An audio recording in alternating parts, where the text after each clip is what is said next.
Abyssal Arrow, she's gonna follow up. So she needs to actually think twice. Like, should you go in, even if you actually hit the Abyssal Arrow? You know what? And Benedetta is actually, Benedetta actually likes the Abyssal Arrow. Because if you think about it, when she almost gets hit by the arrow, what you do is you just go for the eye for an eye. Yeah, eye for an eye, straight up for the Lecto as then well. You're gonna stun the other one. You're gonna stun the Selena. Yeah, that itself is technically the counter. Well, good read, and there goes the Harif as well as Hayabusa. No more assassins on the table, and at this rate, we haven't really seen much of a Natalia. And to correct me if I'm wrong, it has been banned almost 100%. Yeah, almost 100%. You know what? I'm really looking at Dreammax here, probably going for not a Lance, but I think RQ Hoshi is gonna go for a Lance.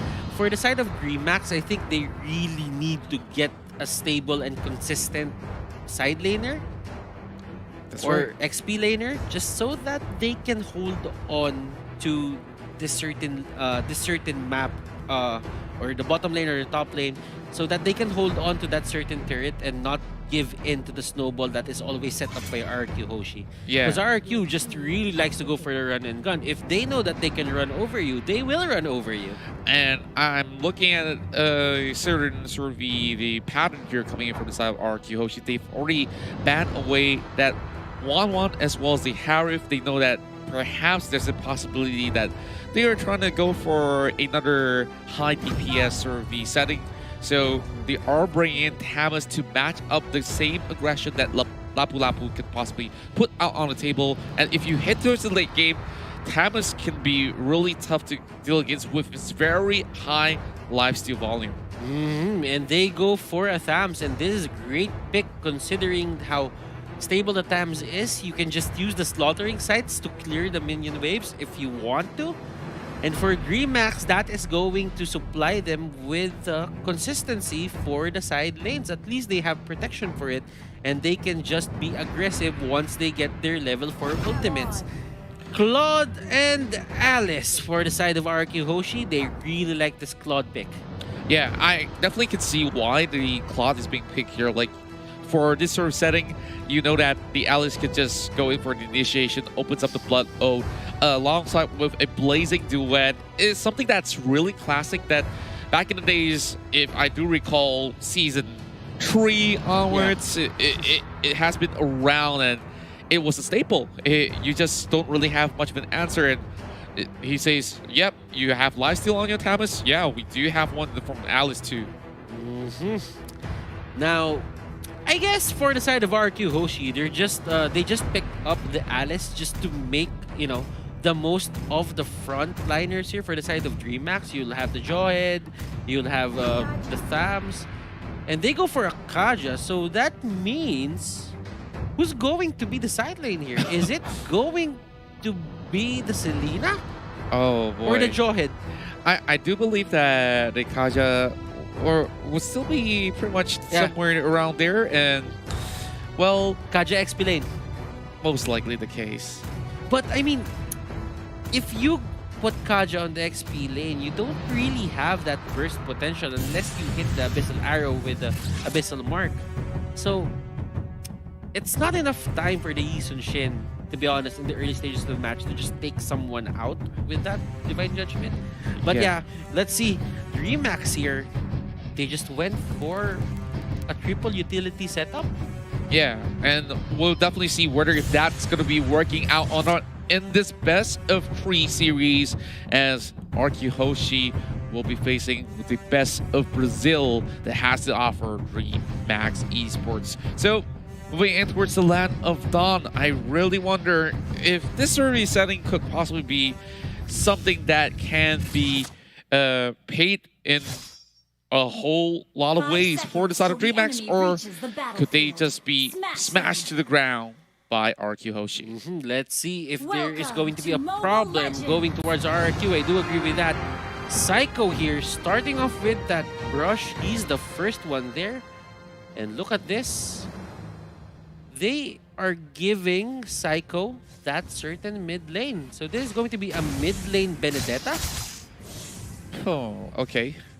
Oh, this is interesting. This is so interesting. Well, I guess it's a classic RQ. Like Yep. RQ plays whatever they love to, and Psycho is just giving a little bit of pressure. And I guess it's something that is refreshing to note as well. Lil Veronica already being secured by the side of RQ, but the rest of DMX, they're crashing right in. They're trying not to let Vin go out there, and it's first blood for the Brazilian side of Dreammax. And Dreammax there flexing that alter ego sticker.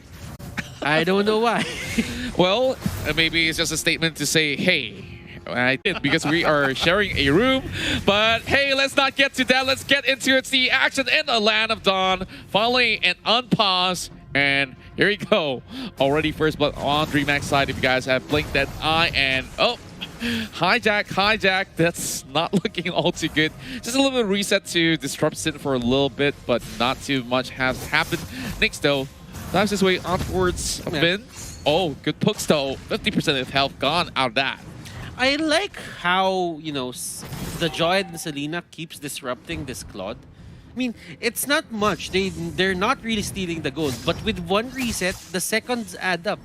So that means even if the Claude can clear fast, you really have to take into consideration that these seconds add up, and it could be a minute, it could be 2 minutes. And Sin going here for the Blazing Duet, and they will just back off. They know that the Thams and the Yi Sun Shin are there, and they know that they can take him down, and Homis gets thrown back to the turret. I don't think that was intended for him. Yeah, like he's probably safe anyway. So now we're gonna be seeing some sort of the attempt, perhaps. King already keeping his eyes peeled out for any sort of returnable attempts, while the side of Dreammax are trying to shove the wave, trying to get a little more control before they can hit towards the river. While RQ, Hoshi, just slowly getting themselves a lot more control over on towards the middle side of things. And here goes. First little attempt coming in from the side of RRQ Hoshi. And they might just be able to actually secure this because Maker, he's actually stealing the buff over the back, and Maker is making an appearance, and it will be a kill coming over on towards Vin. First one for RRQ, and they also managed to snatch the turtle. And it seems to me that Dreammax isn't really ready to take that team fight. They lose 3 people in the process, and RRQ even got the turtle. Boy, definitely not a good start for the Brazilian side. And starting from this point onwards, they're just going to be going for heavy punishments. And you can already see Vendetta already going for some slight invades. And he might just be bumping in towards that Yi Shin rule soon, as he's currently attempting on his buff. Sin right now going for the unstoppable force. Arrow won't connect though. BMI out. He goes in. Cyclone Eye. And that was actually good for him. He still lives. Psycho here trying to get away using the electroprinal blow. And that's going to be the Imperial Justice hitting on someone. And that is going to be a clear punish for the side of Dreammax. Sin is not done yet. He will take down Nyx, which is actually Sin backwards. So that's actually, yes. Nyx is Sin backwards. So it's like, okay, I'm not touching Sin right now. Like, is he part of my teammate? Okay, let's let him live. So he's not going down just about yet, but oh, so money on that tower. And now over the top side, Cabral is being slain. And there's nothing much that can be done about it, but King having some issues right down to the bottom side. Hum is forced to figure away. It will be Sin that goes down towards the hands of the Yi Sun Shin. Luis possibly will get a little bit of spike out of that, but they are now focusing their attention on towards this turret. But King, he's just waiting for Cycle to come in back. Electo to dive right in towards Luis. It's a killing spree for the Benedetta, and looking for Make It as well. Make It could possibly make a dash, but where is the help when he needed the most? A double kill coming right through. And Psycho with the recall, as if you really wanted to go for the recall there. Now, I think that Mike and Nyx had a good idea into just throwing like the Claude into that arrow, but the execution was slightly off. So it didn't really hit, but R7 gets hit. Will he go down? Oh. No, he won't. One more arrow will not connect.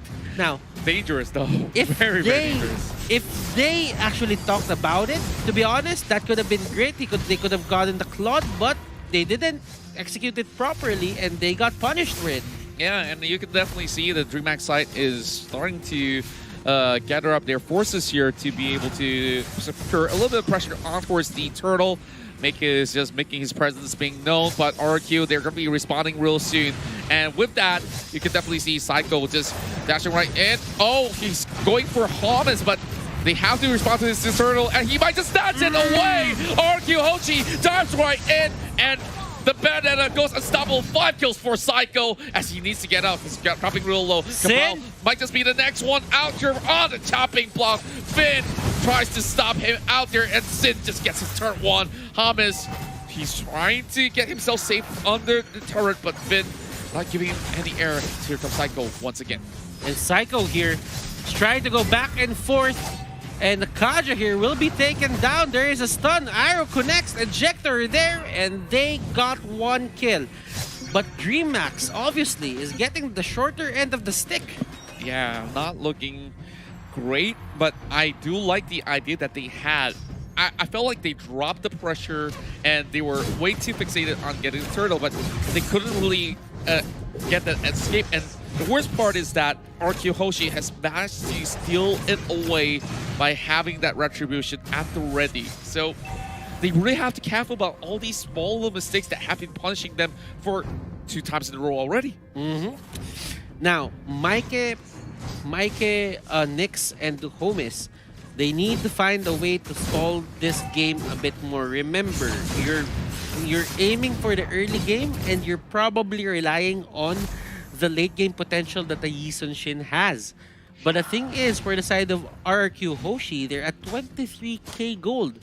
So that means Psycho has items, R7 has items. Yeah, speaking of items, maybe we'll have a look at it, and you can definitely elaborate on, you know, sort of builds that they are going for. So we can definitely see it later on. And on your screens, we got the Demon Hunters on Sin already, but Cabral is getting dope upon 4 members on top of him. He's probably not going to be surviving all too long, but the Cavalry has just arrived. Monster kill for Psycho. The 6-1 on his side. And oh, what a flip coming in. But Bacon, I think eventually the comments will be coming right in as well. Nyx, so he's soaking in the damage, but they won't be having enough to be able to get those shut down. A double kill coming right through, but eventually Nyx will still fall. Winter Truncheon is now out for Whisking. R7 getting his own item as well. So this does not look good for the side of Dreammax. But Dreammax there, let's just say that they won that fight. It was a 3-4-2, and it really favored their side. Yeah, I guess like for the side of RQ Hoshi, they really took too much of a turret hit because they sent all 4 members right under the turret, hoping to actually get that kill underway, but they still have Cabral surviving. They got to respect this Hamas somewhat because getting into the mid game, Whisking getting a little bit tankier. Whisking almost getting caught out there. No unstoppable force whatsoever, but you know what? While that was happening, Turtle has been slain by the side of RRQ Hoshi, and Whisking goes down. Oh boy, Psycho tries to look for that perfect Electo, but Meika will not have much left for himself.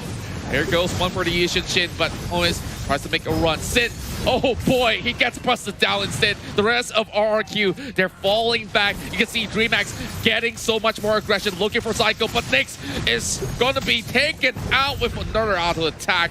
And Sin still looking for more. He's still going right in. Oh, it's a miss. Electo, but it's still going to be doing the job. Psycho with the 7th kill. The literal run and gun, ladies and gentlemen. Sin here going crazy with those guns.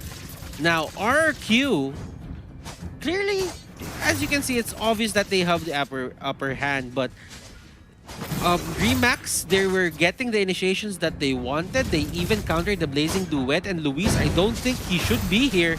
Oh boy, but Mike might be the sacrifice here. He does have the flicker, but look at that. Duet! He's gonna get 1 in the attack, and he almost got a triple just by diving right in. That's gonna be opening up the inhibitor, but Cabral tries to stop him on his tracks. Hamas tries to go in for the Divine Judgments, pulling Sin all the way backwards, and that's a big fat shutdown. R7, he